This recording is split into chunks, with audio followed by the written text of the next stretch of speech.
European Council President Antonio Costa said Monday that he's convening a special European Council to approve concrete decisions aimed at increasing the bloc's defense capabilities. According to Associated Press, he is inviting all EU leaders and Ukrainian President Volodymyr Zelenskyy to Brussels on Thursday for an extraordinary summit focusing on European defense. Costa, who heads the EU body representing its 27 member states, said this is needed to become stronger, more autonomous, and more able to defend ourselves, but also to continue to support Ukraine to obtain a comprehensive, just and lasting peace.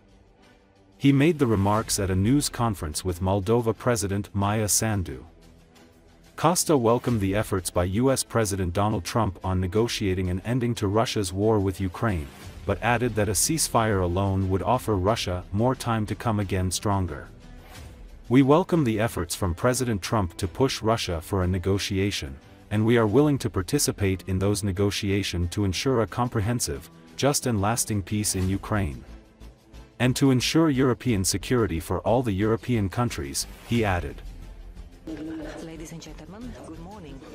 Now, we will have a joint press conference. On the 6th of March, next Thursday, I'm convening a special European Council to approve, take concrete decisions to increase our defense own capabilities, to become stronger, more autonomous, and more able to defend ourselves.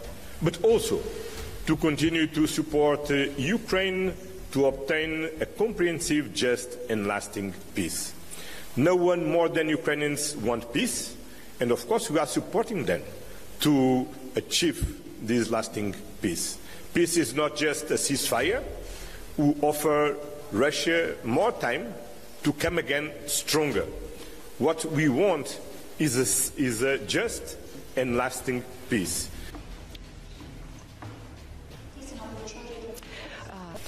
Of course, we welcome the efforts from President Trump to push Russia for a negotiation. And we are willing to participate in all the negotiations to ensure a comprehensive, just and lasting peace in Ukraine, and to ensure European security for all the European countries.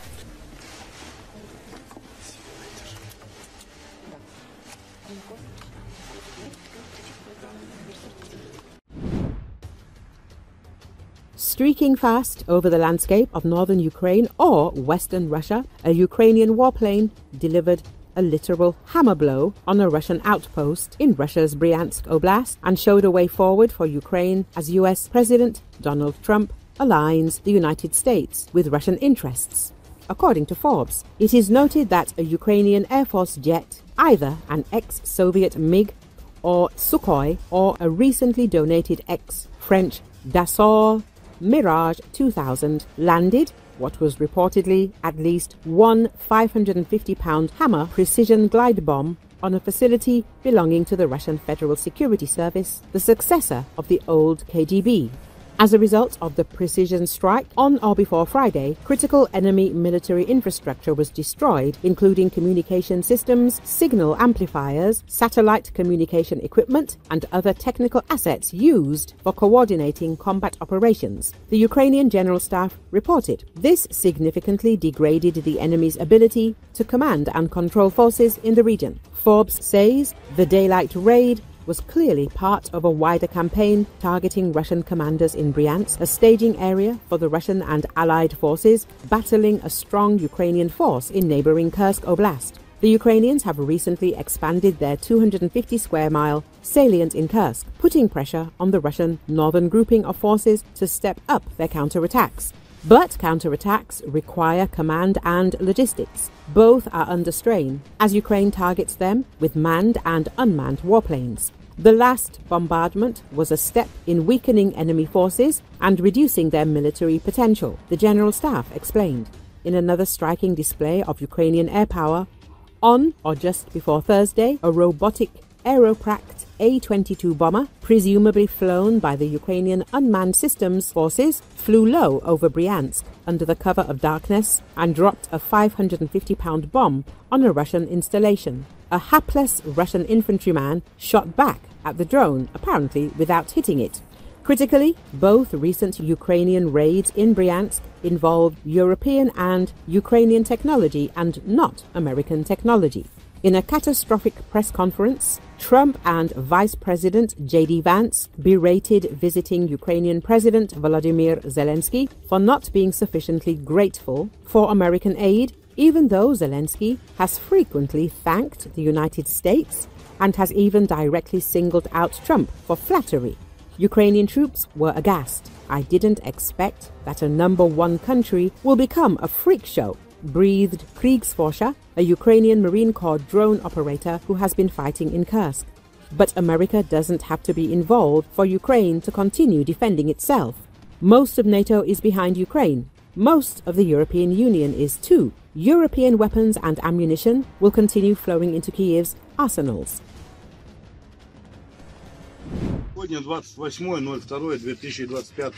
A group of wounded soldiers in the Russian city of Ekaterinburg have complained about being forcibly sent back to war in Ukraine. In a video message circulated on Telegram channels, the soldiers of various ages said that they had not received the necessary treatment after being injured, but were about to be sent back to the front. The soldiers of the occupying army also said that their one-year contract had expired and that the next contract had been signed without their knowledge. The soldiers, who said that they were waiting for a plane to be sent to Ukraine, drew attention to the unfair treatment they had received from those responsible and noted that they had been sent to their deaths for no reason. Предатели Родины. Мы согласны служить дальше, но, пожалуйста, мы просим помощи, чтобы нас вылечили, сделали операцию. У многих ребят на данный момент сегодня должна была быть госпитализация. Просто послали, загрузили в автобусы и отвезли нас сюда. После чего нас хотят отправить за ленточку. Где справедливость? Ради чего и ради кого мы тогда воюем, если мы никому не нужны? Контракт подписывали на год, и получается, то есть год свой от звонка до звонка отслужили, отвоевались, и получается без нас, то есть продлили контракт, то есть не спрося нас, то есть семейное положение. У меня у самого 7 детей, 3 несовершеннолетних. Ну где справедливость? Многие мобилизованные. Большинство везут через пол России без документов, без ничего. Набрали документы. Он рукой вообще руками работает. Все мы сказали, что всем нуждаемся в операции, госпитализации. Что мое? На нас все нуждаются вообще в полных Второе ранение, медицинском обслуживании. Выплаты никаких не получал. 98-ю справку не выдали, из-за чего якобы за нарушение режима выгнали с госпиталя и отправили в Сочи. О чем говорить? За первое ранение я не получил выплаты, и никакого решения не было. За второе ранение. После чего был ранен опять 3 раза. Нога сломана полностью. Я стоять не могу. Еще и короткая, сантиметров на 5 или на сколько там. Вот как мне воевать?